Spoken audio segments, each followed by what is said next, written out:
ہم ان کی زندگیوں کو پڑھیں تو صحیح نا، ہم جانیں تو صحیح نا۔ ان ہستیوں نے ہماری زندگی میں بہانے ختم کر دیے ہیں۔ سیدہ ثانیہ زہرا سلام اللہ تعالیٰ علیہ، حضرت زینب کبریٰ سلام اللہ تعالیٰ علیہ رضی اللہ تعالیٰ عنہ نے اپنی زندگی مبارک طیب طاہر زندگی میں صدیقہ کائنات نے قرآن پاک اتنا پڑھا کہ جب بی بی آتی تو مولا حسین علیہ السلام قرآن پاک پڑھ رہے ہوتے تو قرآن پاک سمیت کھڑے ہو جایا کرتے تھے۔ جس طرح تاجدار کائنات اپنی شہزادی کی آمد پہ کھڑے ہوتے، بالکل اسی طرح مولا علی علیہ السلام اپنی شہزادی کی آمد پہ کھڑے ہو جایا کرتے تھے۔ یہ کیسی شہزادیاں، کس شان کی مالک تھی یہ شہزادیاں، کس عظمت کی مالک تھی۔ اور سیدہ زہرا پاک سلام اللہ تعالیٰ علیہ سیدۃ النساء العالمین ہیں، وہ آج بھی سیدۃ النساء العالمین ہیں، وہ آج بھی وہی ہیں۔ اگر عہدہ آج بھی برقرار ہے تو اس کا مطلب ہے فیض بھی برقرار ہے، آج بھی وہ فیض اسی طرح بٹ رہا ہے۔ ہم مانگیں تو صحیح نا، ہم جائیں تو صحیح نا، ہم ان کے در پہ جولی پھیلائیں تو صحیح نا، ہم ان کی سیرت طیبہ کو پڑھ کے اس پہ کچھ نہ کچھ تو عمل کریں نا، تاکہ ہم کنیز سیدہ میں تو شامل ہوں۔ کیا ہمیں ہمارا دل، ہمارا دماغ، ہمارا شعور، کیا آج تک ہم اس منزل تک بھی نہیں پہنچے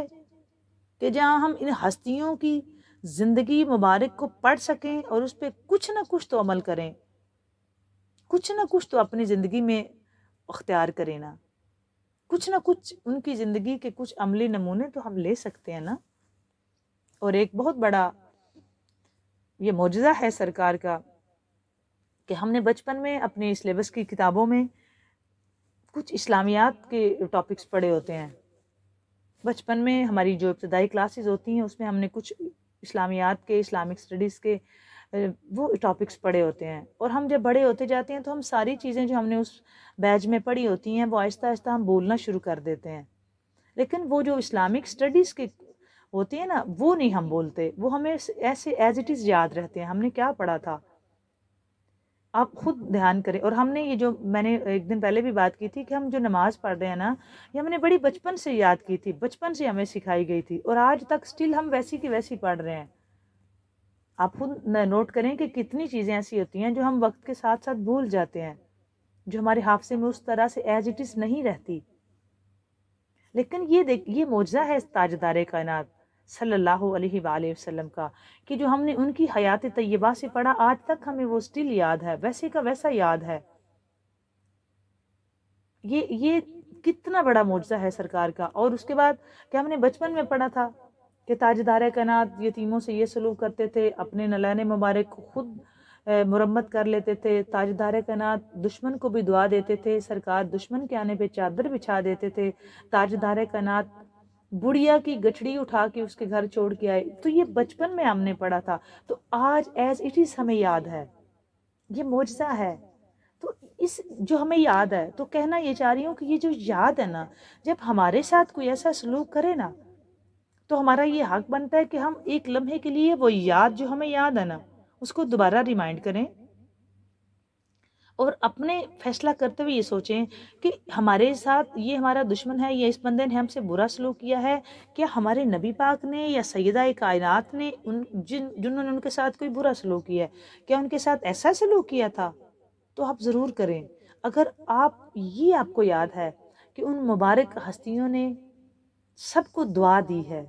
سب کو معاف فرمایا ہے، تو ہمارے ساتھ بھی کبھی ایسا زندگی میں موقع ملے تو ہم بڑا دل کرتے ہوئے ان ہستیوں کی زندگی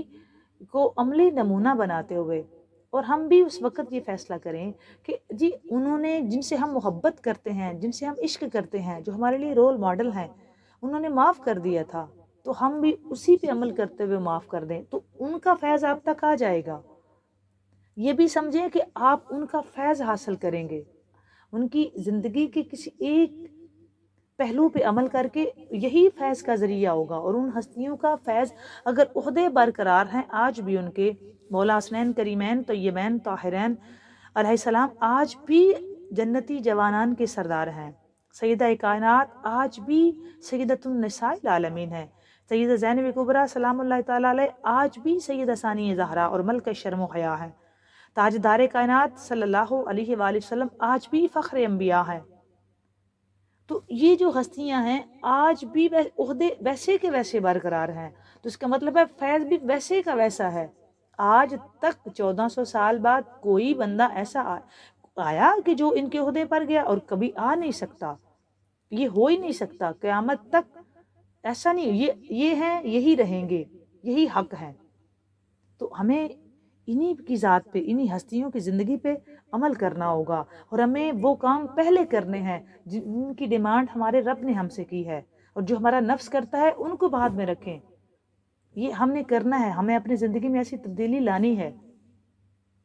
اور وظیفہ آپ کو بتانا چاہ رہی ہوں، یہ آپ ضرور پڑھیے گا اپنی کسی مشکل کے لیے، بالکل 3 دن کا وظیفہ ہے، اور آپ کی مشکل انشاءاللہ تعالی ہر مشکل کے لیے، ہر جائز حاجت کے لیے،